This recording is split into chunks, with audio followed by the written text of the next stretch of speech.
Hey, I'm Jack Loughran. I'm a junior here at Goshen High School. I'm a normal kid. I'm on the varsity soccer team. I run outdoor track. I get decent grades, or at least I like to think that I get decent grades. I am very, very good at procrastinating, but I'm also the child of an addict. For too long, I've hidden from this fact in fear of being judged or ridiculed. You see, when people hear about an addict, they think negative thoughts, and I don't want that attached to me because they don't see what I see. They don't see the hope, the beauty in the struggle, and the good days that you need to cherish. The stigma of addiction, that being an addict makes you criminal or lesser than, affects the addict just like it affects the child. When I was with my friends, I believed that I couldn't talk about what I was going through because they wouldn't understand, and all that they would do is judge me or view me differently. The emotions that I kept bottled up for so long pushed me lower and lower, and if it weren't for my mom pushing me to talk about how I felt, I don't know how I would have been able to overcome this. Odds are, many in this room have a different take on addiction than I do, but my goal here tonight is to destroy any stigma that exists and give the kids who we see silently struggling every day the space to have the voice which I struggled with having for too long. I was in 5th grade when my dad first came to terms with his addiction and when I came to learn about it too. At first, I didn't understand it. I believed it was just, Dad is done drinking. But it was so much more than that. Addiction is a disease, a cruel, life-ruining disease. I never blamed the addict. I always blamed the disease. The disease which broke apart my life. The disease which forced me to watch from afar as my life crumbled around me. Day by day, month by month, year by year, I learned more about this disease. The depths, the lowest of the lows. These weren't the kind of lows that happened in private. They were the kind that happened for everyone to see. Although I acted as if no one could see it. I can remember being young and crying at night over what happened the past day. But the next day I'm in school, laughing and playing with my friends as if nothing was wrong. That's the thing about addiction.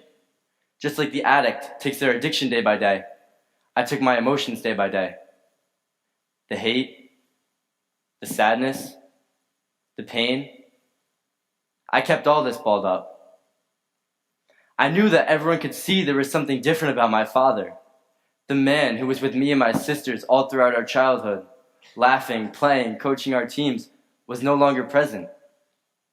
Although to me, I acted as if nothing was different, because I couldn't let anyone know the shame and embarrassment that I felt over something that I had no control over. As I got older, I started to take a hold of what I went through, because I knew other people felt the same shame and embarrassment that I did. They just had no one to talk to about it. The more I learned this, the more I started to question why we felt this shame and embarrassment, why I felt I couldn't talk about what I was going through. And the more I looked for it, the more I stumbled upon one word: stigma. The stigma was something my dad always talked about. If you know my dad, you know he's a creative genius of sorts, and he had these ideas to do something to help end this stigma. And the more he talked about it, the more it encouraged me to go seek it out. Not just in our society, but in our community. And the more I looked for it, the more I found it. The stigma kept me buried, and until I truly accepted what I was dealing with, I couldn't help fight against it. Addiction's supposed to be taboo. Family secrets. One thing I always credit to my mom is keeping open communication with me and my sisters to make sure we are dealing with our emotions properly. But I know how blessed I am. I know that everyone doesn't have that person who my mom was to me.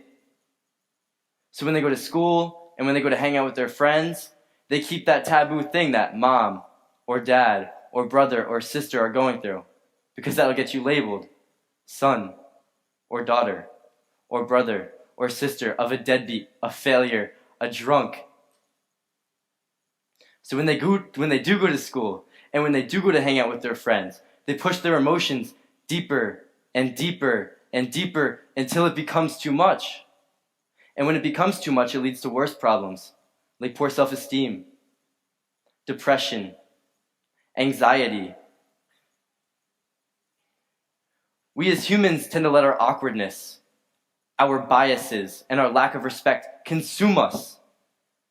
So when the people we love the most come to us with their problems, we let them take a hold of us, consume us, and we distance ourselves from the ones we love.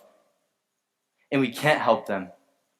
And it's time that we see this and we recognize this as a problem that we need to solve, because in doing so, in letting our awkwardness, our biases, our lack of respect, we're hurting our sons, our daughters, our neighbors, our future. You can deny it all you want and say that you're not a part of this problem. But if someone you love came to you today, would you allow them to open up to you and let them in? Or would you let your awkwardness, your biases, your lack of respect consume you and distance yourselves from them? You can deny this all you want, say this doesn't happen in my community, not in Goshen. This isn't a Goshen problem. It is. And I can tell you firsthand. So I'm in Boy Scouts. It's all right, you can laugh a little bit. So I'm in Boy Scouts, and every Thursday we meet at the St. James Church right in town. It's right across the street from the Presbyterian Church, and they often have AA meetings at both churches. So it was a regular Thursday night Boy Scout meeting, and I was in the lobby area. There's some kids, there's some adults. We're just in the lobby area, and a man walks in. It was normal. He walks in. He's my height, early 60s, brown hair. He walks in and he asks, "Do you know where the AA meeting is?" Immediately, you could feel the air in the room change.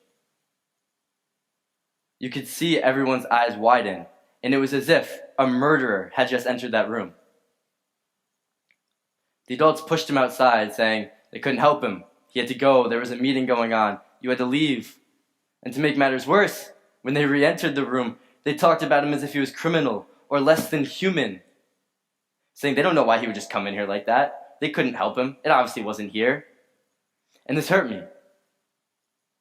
This didn't just hurt me because I watched them push away a man that was trying to seek help to better his life, to better his family's life. This hurt me because I knew this man could have been my father's friend. My father. And the amount of ignorance and the lack of respect they had hurt me. You see, when people hear about an addict, they label him as such. And from there, they label him as a failure, as a drunk, as a deadbeat. This story didn't happen to me last Thursday. This happened to me 5 years ago.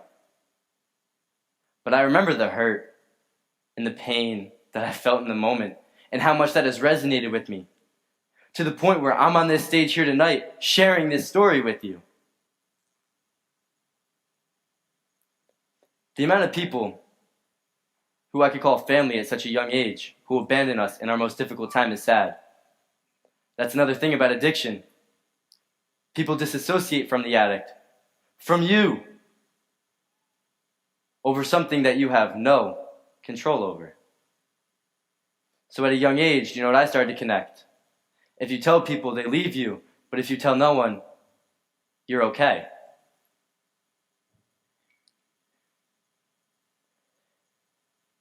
You can think that I'm exaggerating or I'm lying, but I'm not.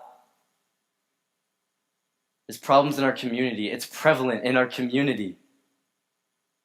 You see, the stigma I came to talk about because I believe it needs to end.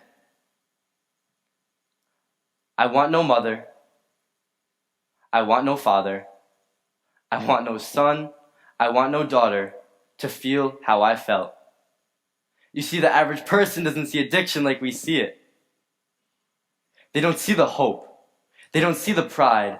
They don't see the beauty in the struggle. They don't know what it feels like when the person you love is sober and the happiness that brings you. But it's time that we do show this to the average person. We do show them the hope. We do show them the pride. And we do show them all the other bright spots that come in the darkness of addiction. That's why I ask everyone who's in this room tonight who believes that they can make an impact in someone's life to speak their truth, tell their story, Be that person who reaches out to their friend and lets them open up to them. It's time that we as a community stand up to end this stigma. Because alone, we can do so little. But together, we can do so much. Thank you.